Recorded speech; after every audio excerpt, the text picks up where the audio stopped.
자, 계속 갑시다. 장석이. 자, 장석지제, 지역 고권, 뭐 이런 말입니다. 자, 장석이 제나라에 갔다가 고권에 이르렀다. 고권은 지명이겠죠? 장석은 고권에서 사수로 있는 상수리 나무를 보았다. 사수라는 거는 사당에 있는 나무입니다. 사당. 그러니까 우리 절에 있는 왜 엄청 큰 나무들 있죠, 그죠? 예를 들면 그런 거. 큰 나무들은 왜 우리 안 건드리잖아요. 그거 하니까. 신성한 나무로 안 건드리잖아, 그죠? 그런 겁니다. 자, 그 크기는 소 수천 마리를 덮을 정도였고 그 둘레는 배가름이나 되었다. 또한 그 높이는 산을 내려다볼 정도였으니 밑중에서 10인이나, 인이라는 건 길이 다니겠죠. 올라간 뒤에야 가지가 나 있을 정도였다. 상소리가 이처럼 아주 컸으니 그 나무로 배를 거의 10수척이나 만들만 했다. 나무를 구경 온 사람들은 저자를 이룰 정도였다. 하지만 장백이라는 건 장석이겠죠. 자, 상수리를 돌아보지도 않더니 마침내 걸음을 멈추지조차 않고 갈 길을 가버렸다. 장석이라는 사람은 여기서 그거예요. 기술자예요, 기술자. 그러니까 나무 가지고 왜 조각하고 그런 사람들 있잖아, 그지? 백공이라고 보통 나오는 사람. 자, 장석의 제자는 상수리를 원없이 보다가 헐레벌떡 장석을 따라잡고는 말했다. 내가 도끼를 잡고 선생을 따라다닌 이래로 저 상수리처럼 훌륭한 제목은 아직 본 적이 없다. 그런데 선생께서는 상수리를 보고도 구경하지 않고는 발걸음을 멈추지 않고 가버렸으니 어찌 그리하이느냐. 장석이 말했다. 닥쳐라. 그 상수리에 대해서는 말을 말거라. 상수리에 대해서 말하지 말고 닥치고 있으란 말이죠. 자, 네가 본 상수리는 쓸데없는 나무다. 그 상수리를 가지고 배를 만들면 가라앉을 것이고 관곽을 만들면 금세 썩어버릴 것이며 그릇을 만들면 금방 부서져 버릴 것이고 문을 만들면 진액이 나올 것이며 기둥을 만들면 좀이 쓸어버릴 것이다. 상수리는 제목으로 쓸 나무가 아니다. 어디에도 쓸 데가 없으니 그와 같이 천수를 누릴 수 있었던 것이다. 그러니까 여기서는 무슨 말이냐면은 쓸모가 있었다 그러면 옛날에 이미 사람들이 가져갔겠죠, 그죠? 쓸모가 없이 저만큼 컸다는 거는, 그러니까 그러지 않고 저만큼 컸다는 거는 아무런데 사람들이 사실은 보기에는 쓸모가 있어 보이는데 사실은 쓸모가 하나도 없었기 때문에 이만큼 클 수 있었다는 거예요. 좀 역설적이지, 그지? 자, 이윽고 장석이 집에 돌아왔는데 사당에 상수리가 꿈에 나타나 말했다. 자, 너는 나를 장차 무엇에 비기려 하느냐. 이건 상수리 말입니다. 너는 나를 장차 문목에 비기려 하느냐. 문목이라는 거는 이제 쓸모 있는 나무를 의미합니다. 무릇 산사나무, 배나무, 귤나무, 유자나무는 모두 과실이 나는 나무다. 그런데 과실목들은 열매가 익으면 사람이나 동물이 그 열매를 따먹느라 해를 입게 된다. 해를 입는 것은 곧 욕을 당하는 것이니 그 큰 가지는 꺾이고 작은 가지는 찢기고 만다. 이 경우는 나무들의 장점 때문에 오히려 나무들의 삶이 고달파지고 마는 것이다. 쓸모 때문에 오히려 망친다는 거죠. 자, 그 때문에 과실목들은 우리는 편하지. 우리는 귤 까잖아. 겨울에 귤 까서 처먹는다고 그러면 좋잖아요. 나도 지금 생일 선물로 한라봉 받았는데 근데 한라봉 나무는 어떻겠어요? 기분이 역같겠죠. 왜냐하면 1년 동안 자기 새끼들을 키워놨더니 그걸 사람들이 닦아버리니까 역같을 거 아니야. 자, 그 때문에 과실목들은 천수를 다하지 못하고 중도에 요절해버리는 것이다. 천수라 그랬는데요. 여기서는 원문은 천년입니다. 천년. 하늘이 내린 수명이라는 의미에서 천년입니다. 자, 결과적으로 세속 사람들에게 해를 입고 공격을 받기를 자초했다 하겠다. 그런데 모든 사물이 이렇지 않은 경우가 없다. 사물이라는 거는 결국 자기 쓰임 때문에 예를 들면 이제 우리 사람에 대한 얘기만 아니라도 사람이 아니라 이제 그거 있잖아. 동물들이 예를 들면 뭘 쓰거나 그렇게 하기 때문에 우리 식물들은 이제 해를 입게 되거나 그런 경우가 있겠죠, 그죠? 자, 물은 나는 나 스스로 쓰일 데가 없기를 바란 지가 오래되었다. 그런데 오늘 너의 제자 때문에 거의 죽을 뻔했으나 비로소 지금에 이르러서야 내가 나를 쓸데없다고 여겨주었기 때문에 나는 네가 원한 대로 진정 쓸 데가 없게 되었다. 쓸 데가 없는 것이야말로 내게는 대용이로다. 대용이라는 것은 아주 큰 효용입니다. 쓰일 데가 없는 게 나한테는 아주 큰 쓰임이라는 거죠. 자, 이렇게 생각해보자. 내가 만약 유용했다면 그러고서도 지금처럼 크게 자랄 수 있었겠느냐. 뿐만 아니라 너나 나나 모두 한낱 사물의 뿐인데 어떻게 한낱 사물끼리 서로에 대해 유용하니 무용하니를 따질 수 있단 말이냐. 너도 뒤질 때가 된 한낱 쓸모없는 인간인데 한낱 쓸모없는 나무에 대해 어찌 또 따질 수 있단 말이냐. 어찌 또한 따질 수 있다는 말이냐. 그러니까 너나 나나 상술의 입장에서는 너나 나나 장석이나 나나 보잘것없는 그냥 존재니까 우리 그냥 하루하루 먹고 사는 사람들이니까 나무들이니까 서로 유용하니 무용하니 그렇게 깝치지 말란 말이에요. 자, 이에 장석이 꿈에서 깨서는 상술이 꿈에 대해 제자에게 알려주었다. 제자가 말했다.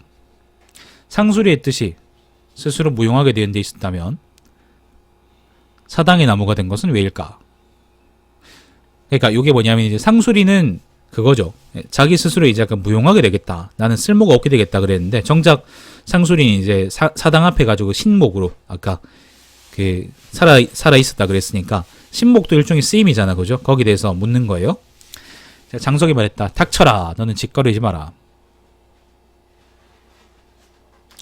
상술이는 또한 스스로 사당의 나무가 되고 싶어서 그렇게 된 것이 아니니 그저 사당에 얹혀 사는 것일 뿐이다. 그러니까 상술이가 사당의 나무가 돼서 나는 화를 피하겠다고 해서 그렇게 된 게 아니라 살다 보니까 우연찮게 거기 사당이 생겨가지고 사당의 나무가 됐다는 거예요.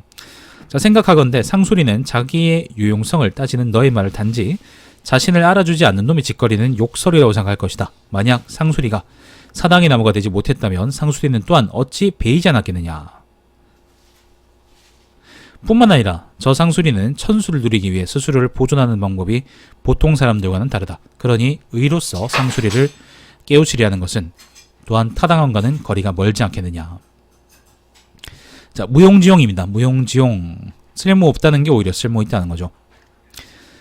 뭐가 쓸모있냐 그러면은 예를 들면 유학자들은 온 세상을 고지하는 게 이제 쓸모있다고 하겠죠. 그죠? 근데 장자나 양주 같은 사람들은 자기 몸을 보존하고 천수를 다 누리는 게 바로 쓸모있다고 할 겁니다. 그러니까 무용지용 같은 말이 가능한 거죠.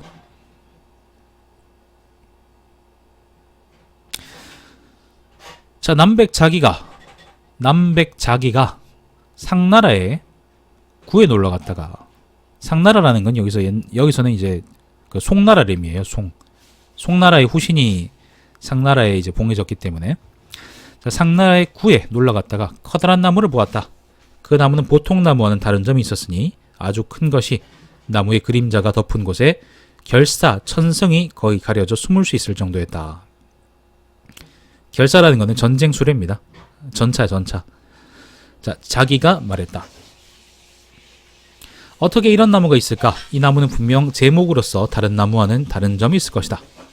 그리하여 자기가 고개를 들어 나무의 세지를 보니 휘어져 있어 동량으로 쓸 수가 없었고, 세지라는 거는 보통 이제 가는 가지예요. 가는 가지, 잔가지 이런 걸 의미하는데, 근데 여기서 동량이라 그랬잖아요. 동량이라는 건 마루테나 들보를 의미하는 거거든요. 엄청 큰 나무를 의미하는 거거든. 그러니까 여기서 세지라는 표현은 아마도 그 상대적으로 작은 가지인데도 동량으로 쓸 만큼 엄청 나무가 크다는 걸 드러내려고 이렇게 쓰지 않았나 싶어요. 내 생각에는.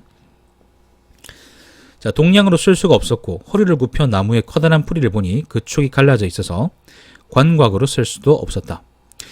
잎을 혀로 핥아보았더니 잎이 헐어서 다쳐버렸고 나무 냄새를 맡아보았더니 그 냄새가 사람을 미치고 괴롭게 해서 자기가 이 상태에서 사흘 동안이나 헤어나지 못했다. 자기가 말했다. 이 나무는 과연 제목으로 쓸 수 없는 나무이구나. 제목으로 쓸모가 없기 때문에 이렇게 크게 자랄 수 있었던 것이다. 아, 신인들도 이 나무처럼 무용함을 드러내서 쓸모없음을 드러내서 자기들의 삶을 보존했을 것이구나. 자, 이것도 무용지용이죠. 자, 송나라의 형씨라는 곳이 있었는데 형씨는 지명입니다. 이곳은 호두나무, 잣나무, 뽕나무를 기르기에 아주 좋은 곳이었다. 그런데 이 나무들 중 끼안을 만한 크기 이상인 것들은, 그러니까 이 정도 크기인 것들은 그런 말이에요. 원숭이 대를 구하는 자들이 다 베어버렸고, 원숭이 대라는 건 뭔가 있겠지 뭐. 자, 그 둘레가 세네아름 되는 것들은 높고 멋들어진 마룻대를 구하는 놈들이 다 베어버렸으며, 그 둘레가 7이나 8아름 되는 것들은 귀인과 부상의 집안에서 부유한 집안입니다. 선방, 그러니까 관옆에 붙이는 판 같은 것이라 그러는데 잘 모르겠습니다. 아무튼 선방을 구하는 자들이 모두 베어버렸다.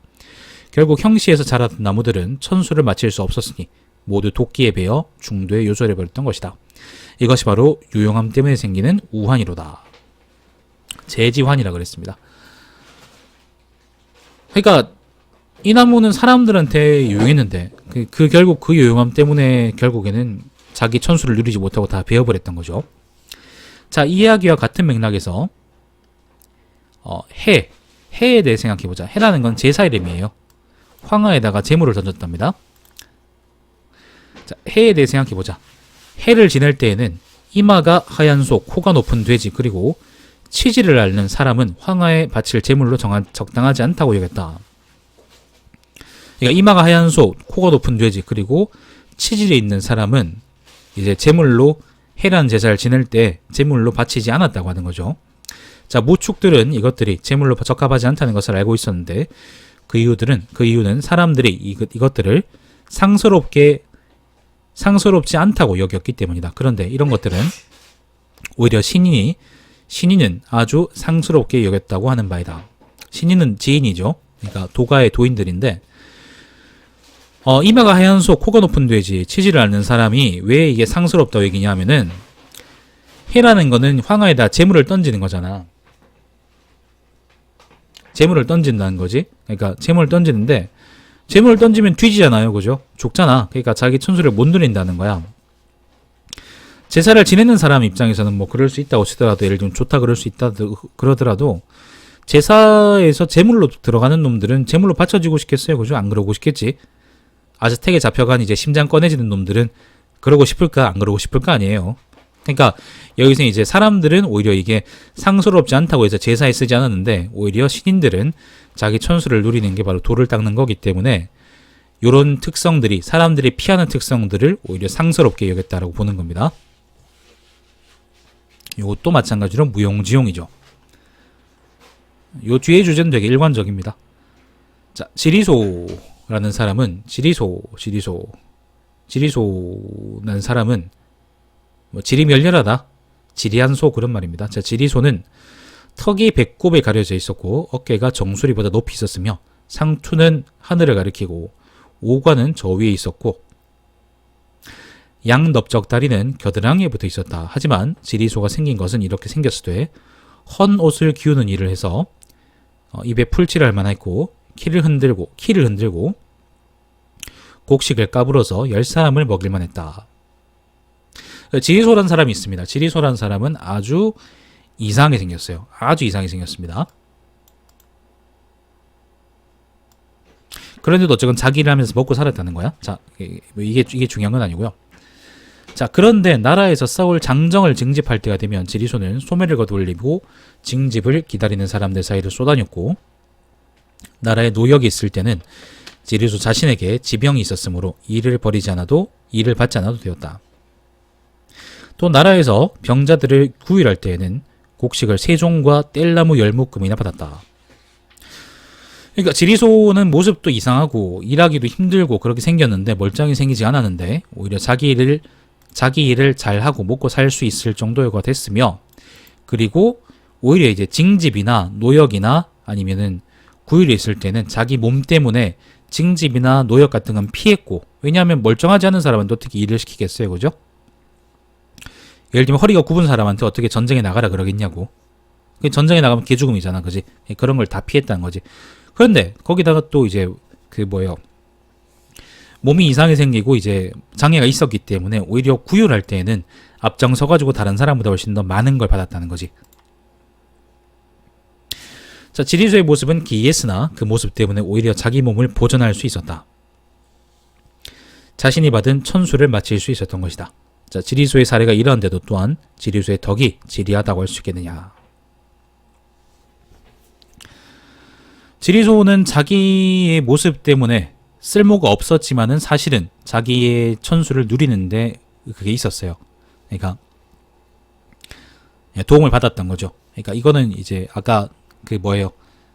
해에 대해서 얘기했을 때처럼 이마가 하얀 소, 코가 높은 돼지, 그리고 치질 않는 사람, 요거는 전부 다 사람들이 싫어하는 거잖아요. 근데 오히려 이제 뭐 이것 때문에 얘들은 해제 때, 해 제사를 지낼 때 이제 황하에다가 제물로 안 바쳐줄 수 있었으니까 얘들은 목숨을 보존할 수 있다는 것이고, 마찬가지로 지리소도 마찬가지로 이상하게 생겼지만은 이상하게 생긴 것 덕분에 구애받을 땐 더 많이 받고 징집되거나 아니면 노역이 있을 때는 그걸 다 피해갔다는 거니까 자기 목숨과 자기 삶을 보존하는 데는 오히려 도움을 받았다는 겁니다.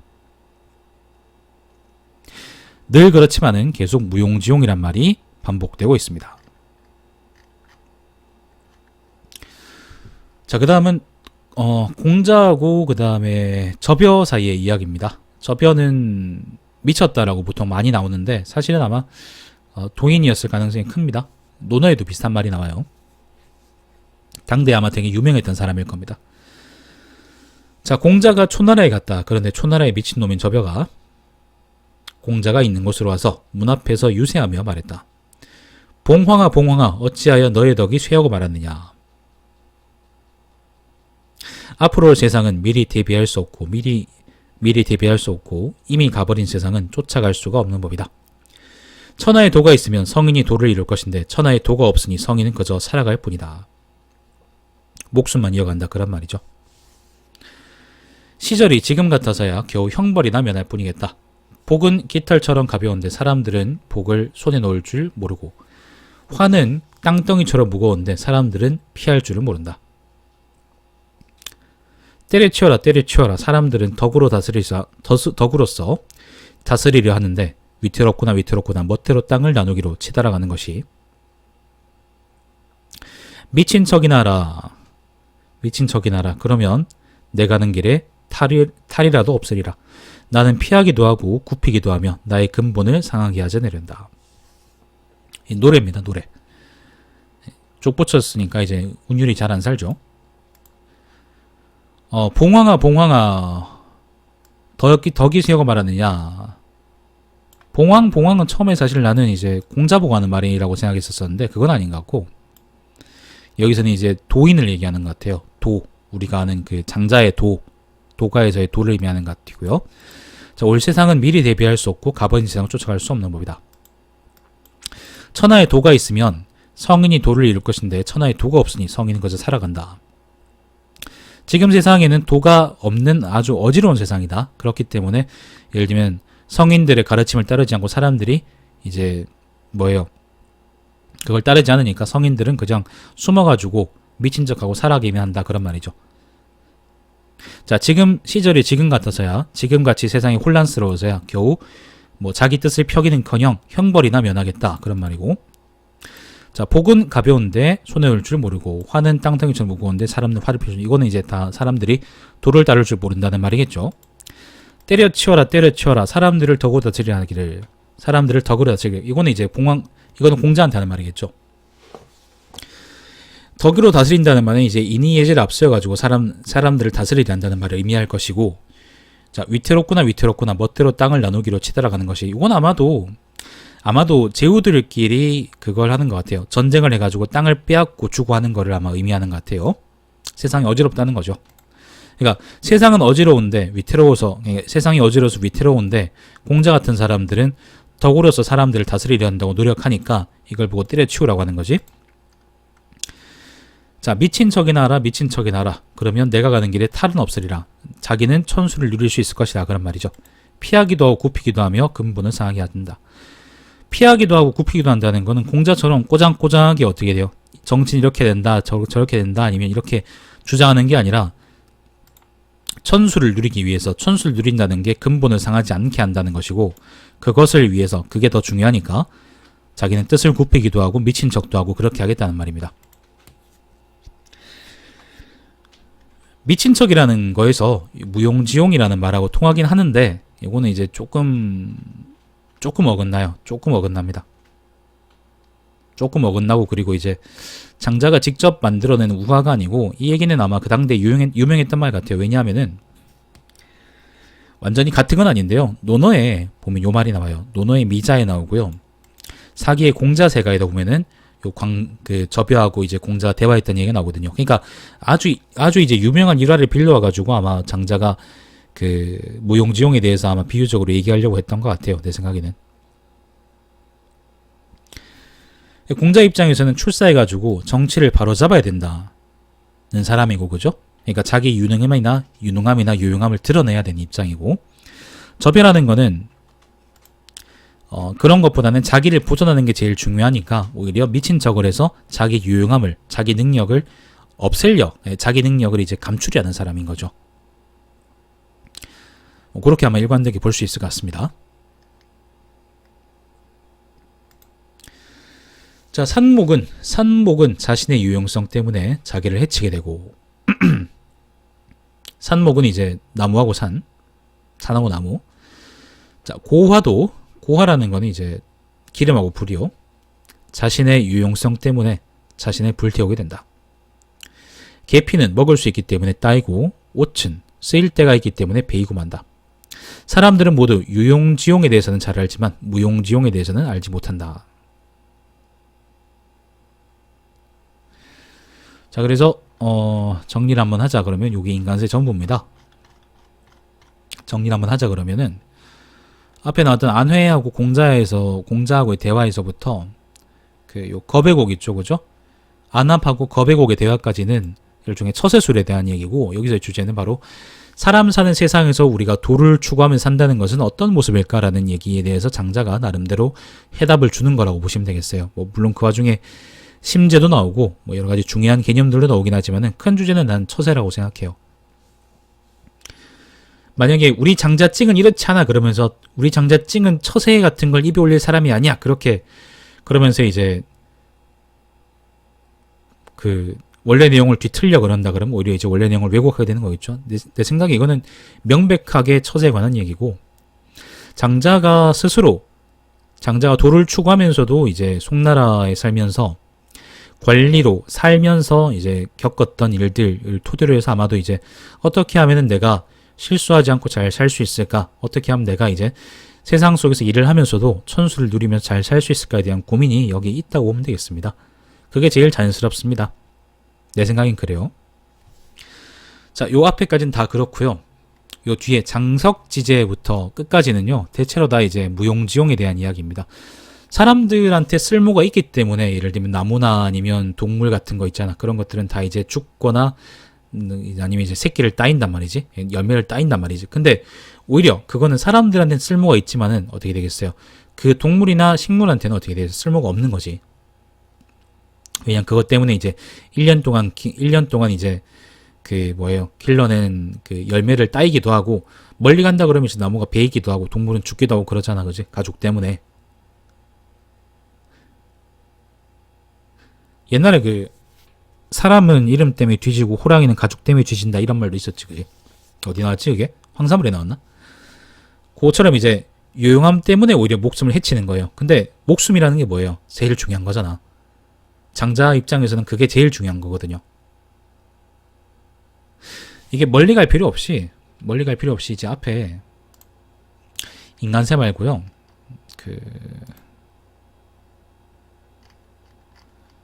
잠깐만요. 양생주 편에서 오면요. 양생주의 맨 처음에 오면은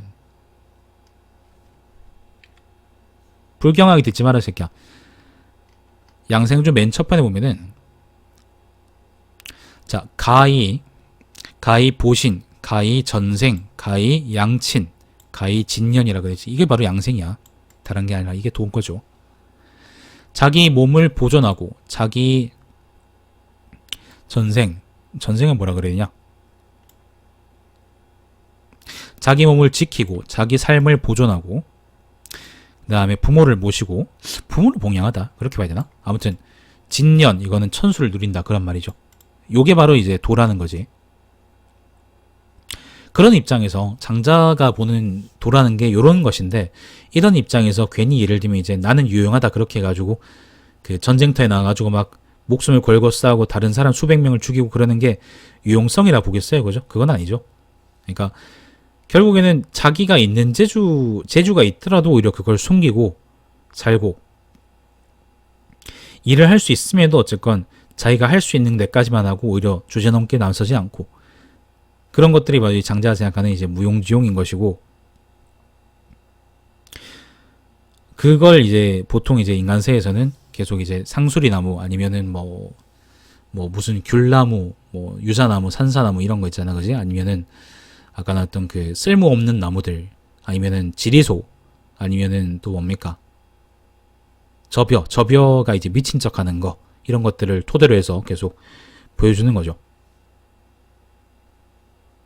그래서 인간세의 주제는 크게 두 가지입니다. 한 개는 처세술, 한 개는 무용지용이고 사실 무용지용도 넓게 보면 처세술이 들어가죠, 그죠?